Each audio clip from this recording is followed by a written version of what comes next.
কি অবাক হয়ে গেলে? তো তোমার অল্প বয়স, অল্প দেখাতেই তাই অনেক কিছু কল্পনা করে নিতে চাও।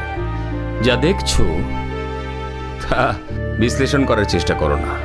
স্যার, স্যার আপনি সত্যি বলছেন তো? সত্যি করে বলুন আমাকে।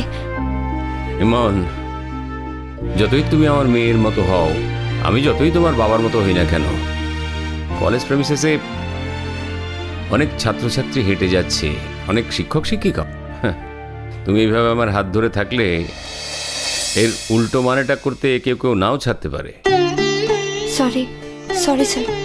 তাহলে এবার কি তুমি কুমুদিনীর কথা আমাকে নিঃসংকোচে বলতে পারো, নিঃসংশয়ে বলতে পারো? স্যার, আমি যা যা বলেছি সব সত্যি। পিসুমণি আজও আপনার জন্য অপেক্ষা করে আছে। পিসুমণি মনে মনে বিশ্বাস করেছে আপনি একদিন ঠিক আসবেন পিসুমণির কাছে, কিন্তু মাঝে মাঝে আবার সব গুলিয়ে যায়। নিজের থেকেই বলে ওঠে আপনি নাকি নিজের স্ত্রী ছেলে মেয়ে নিয়ে সুখে সংসার করছেন, কোনোদিনও পিসিমণির কাছে ফিরে যাবেন না।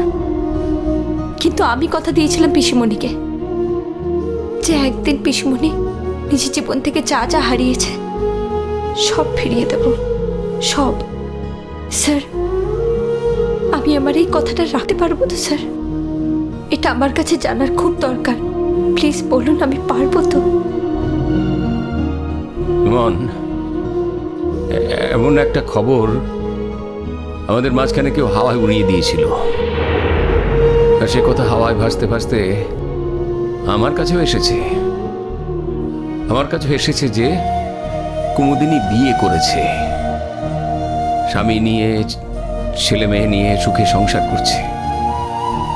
হ্যাঁ, এমন কথা কুমুদিনীকেও কেউ কেউ বোঝানোর চেষ্টা করেছে। আমি বিশ্বাস করেছিলাম কুমুদিনীও।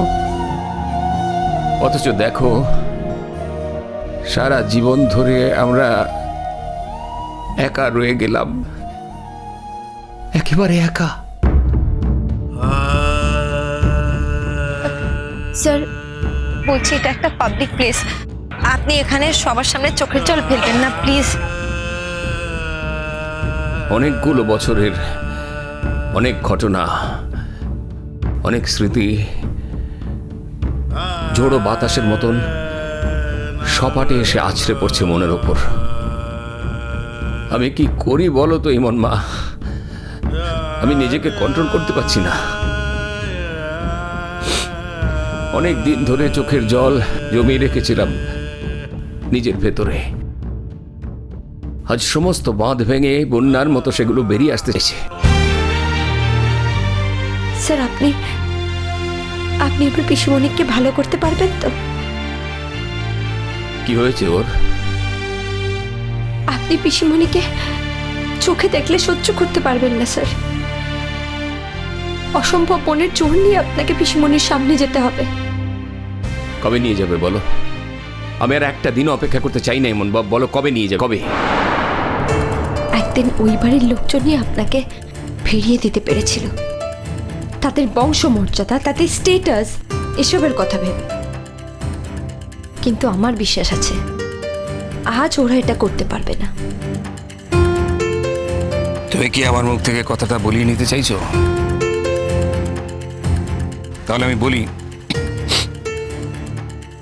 সেদিনের আমির সঙ্গে আজকের আমির হাজার যোজনের ফারাক।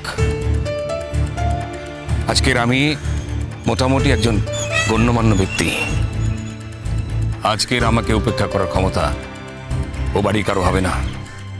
কিন্তু আমার মনের মধ্যে একটা প্রশ্ন এখনো কুড়ে কুড়ে খাচ্ছে স্যার। আর কি প্রশ্ন? আর কি প্রশ্ন বাকি আছে ইমন, যেটার উত্তর আমি তোমাকে এখনো দিইনি? আচ্ছা স্যার, আপনি যেই কুমুদিনীকে শেষবারের মতো দেখেছেন আর আজ যে কুমুদিনীকে আপনি দেখতে যাবেন, এই দুটো মানুষের মধ্যে কিন্তু আকাশ পাতাল পার্থক্য। আপনি এই কুমুদিনীকে দেখে তাকে অ্যাকসেপ্ট করতে পারবেন তো? আমার মনের মধ্যে যে কুমুদিনী আছে তার কখনো বদল হতে পারে না ইমন। সে অবিনশ্বর, সে শাশ্বত। আর আমি যে কুমুদিনীকে দেখব সেই কুমুদিনীকে আমার করে নেবার ক্ষমতা আমি রাখি। আমি জানি আমার জাদুকাঠিতে আমার কুমুদিনী আবার আগের কুমুদিনী হয়ে উঠবে। আমি কাছে গেলেই সে সুস্থ হয়ে উঠবে। ইমন, আমার মনের মধ্যে একটা সাংঘাতিক খোঁজ চলছিল এত বছর ধরে, একটা অমীমাংসিত প্রশ্ন ঝুলেছিল এত বছর ধরে। তুমি আজ আমাকে সেই খোঁজের সন্ধান দিলে, সেই প্রশ্নের উত্তর দিলে। আরও একটা প্রশ্ন ঝুলে রয়েছে এখনো আমার জীবনে। কি প্রশ্ন স্যার? না, এই প্রশ্নের উত্তর দেওয়া তোমার পক্ষে সম্ভব নয়। হয়তো কুমুদিনী পারবে, আজ না হোক একদিন পারবে। কিন্তু একটা কথা আমি তোমাকে বলছি ইমন, আমি আর এক মুহূর্ত অপেক্ষা করতে চাই না। না স্যার, প্লিজ আপনি এতটা অস্থির হবেন না। আপনি শান্ত হন। দেখুন, পিসমণি এতগুলো বছর পর আপনাকে হঠাৎ করে চোখের সামনে দেখলে কিভাবে রিয়্যাক্ট করবে সেটা আপনি জানেন না। আর আপনিও এতগুলো বছর পর পিসমণিকে নিজের চোখের সামনে দেখলে কি করবেন? দেখুন, এটা কোনো তাড়াহুড়োর ব্যাপার নয়। দুজন মানুষ একে অপরের জন্য এতগুলো বছর অপেক্ষা যখন করেছেন, তখন আরো 2 দিন অপেক্ষা করুন প্লিজ। আমি কথা দিচ্ছি, আমি হয় আপনার হাত ধরে নিজে নিয়ে যাব আমাদের বাড়িতে, আর না হয় আমি আপনাকে ফোন করব। আপনি নিজেই যাবেন, একাই যাবেন। আপনি তখন আসবেন, আমি কথা দিচ্ছি তো। বড় অসহায় লাগছে রে মা, বড় অসহায় লাগছে। এই শহরেই আমার স্ত্রী আছে, আর সে নাকি এখন একজন মানসিক বিকারগ্রস্ত মানুষ, আর আমি একজন ডাক্তার। একই শহরে কত মানুষের চিকিৎসা করি, অথচ আমার স্ত্রী বিনা চিকিৎসায় পড়ে আছে, আর ভাবছে কবে তার কাছে তার স্বামী ফিরে আসবে। এই যন্ত্রণাটাও আমার জীবনে ছিল রে মা। স্যার, যন্ত্রণা কখনো চিরস্থায়ী হয় না। সব যন্ত্রণা একদিন না একদিন শেষ হবেই। যেমন দেখুন না, আপনারা দুজনে একে অপরকে ছেড়ে কতটা কষ্টে দিন কাটিয়েছেন, কিন্তু এরপর বাকি জীবনটা একে অপরের সঙ্গে সুখে শান্তিতে কাটাবেন, তাই তো? কিন্তু আমি আপনাকে একটা কথা বলতে চাই স্যার। আমি ডোনাকি আন্টির সঙ্গে যে ব্যবহার করেছি সেটা ভালো করিনি, কিন্তু আমার অবচেতনই এটা করে ফেলেছি।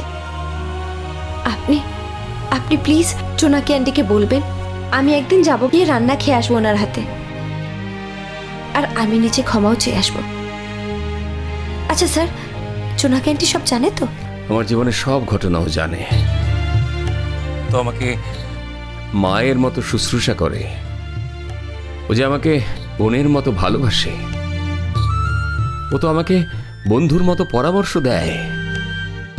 ও ছিল বলেই আমি অনেক কিছু সামলাতে পেরেছি। স্যার, আপনি ক্লাসে যাবেন না? আজ আমি সত্যি ক্লাসে যেতে পারবো না ইমন, সত্যি যেতে পারবো না।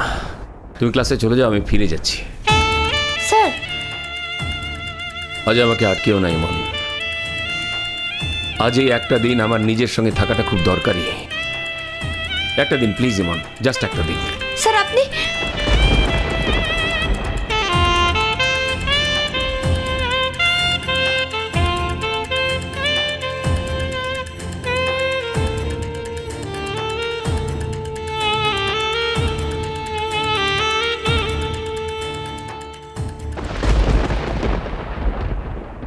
ইমন আছে? আপনি?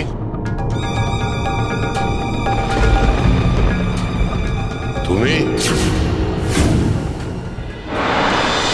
কুসুম দোলা কুসুম